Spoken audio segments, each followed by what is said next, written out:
Welcome, my dear friend, to Knowledge Booth of Franklin Oke, where we take insights in our career path, career growth and development, where we look at entrepreneurship, our finances, and the various spiritual components that drives our day-to-day living. This is where we build our life on a daily basis. Make sure that you don't miss any of the podcasts, and I'm sure it will be a blessing to you. We are already in the new year, 2025. And this is where I want us to begin to look at how do I pivot my year? How do I make the best of my year? And it's going to be 2 series, and I want you to be able to enjoy this to help you plan so you can make the best of 2025. Most people, 2024, saw them retrogressing in their career, retrogressing in their marriages, retrogressing in their spiritual life, retrogressing even in their academic life. How do I make the best of the year? And this is what we are going to take a look at in this podcast, pivoting my year. And that is very, very important. You know, before you can be able to pivot your year, you need to take a reflection of the previous year. What happened yesterday? We are in 2025, January. Take a sober reflection of 2024. Then you begin to do what we call assessments. When you are able to take an introspection, when you are able to do a good reflection, it helps you now to plan and plan properly. So before you can start your planning, we need to do what we call assessments. Assess your own achievements. Assess your own growth. And that is key. Take a detailed inventory of your success in 2024. What were the things that you achieved and you are happy with? Is it your health? Did you plan to stay dieting and we were able to do it? That is a success. That is an achievement to be celebrated. Did you want to move your GPA to another level? That is a good success for you to be able to celebrate. So assess all your achievements. Were you able to move in growth of your career? You got a promotion. You need to be able to assess these achievements. These are very, very important. For example, if you received a promotion, consider it as an achievement. Consider it as a consistent effort and be able to learn from the skills that help you to achieve this promotion. You need to be able to assess all the achievement for the previous year. I've done mine, and I'm sure when you take your time, most often we don't take our time to write or to reflect on all the good things we achieve. We end up dwelling only on the bad things and the things that we were unable to do in the past year. This time around, celebrate yourself, that you were able to achieve something greater for yourself. Whilst you are checking all the various successes that you chalked within the past year, begin to identify gaps and challenges that you saw in the past year. Equally important is to acknowledge areas where you fell short. So for your whole life, you check yourself. If you're a family man, a family woman, if you're a student, assess yourself. What are the gaps in the areas that I fell short? Did you set unrealistic expectations? Were external factors beyond your control? Did you understand the whys behind the things that you couldn't achieve in the year? Especially, and how can you be able to overcome and approach similar challenges in 2025? They are very, very key for us to grow. So whilst you look at that, whilst you begin to look at the gaps within, begin to extract lessons. In life, we go in with an approach that either I win or I learn lessons. You don't fail. So check the places where you think you fell short of.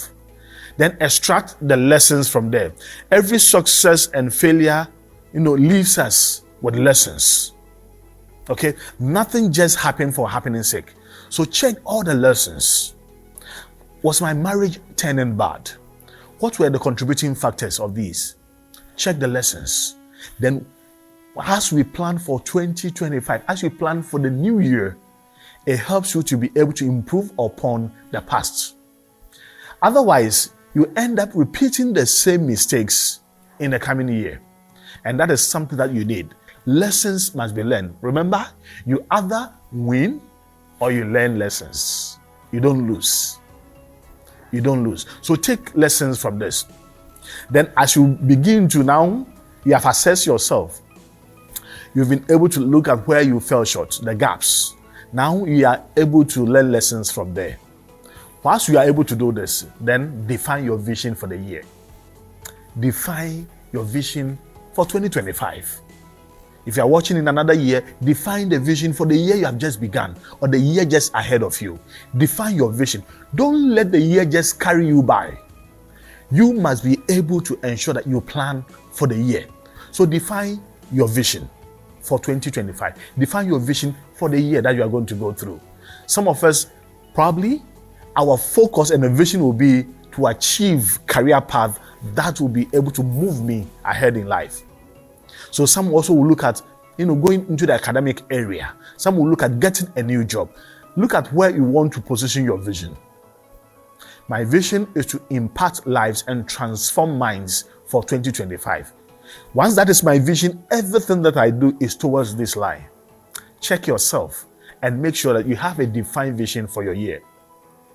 Whilst you are planning for the year, listen, because you have checked your previous year, now begin to set realistic goals for yourself and think big. Don't limit yourself.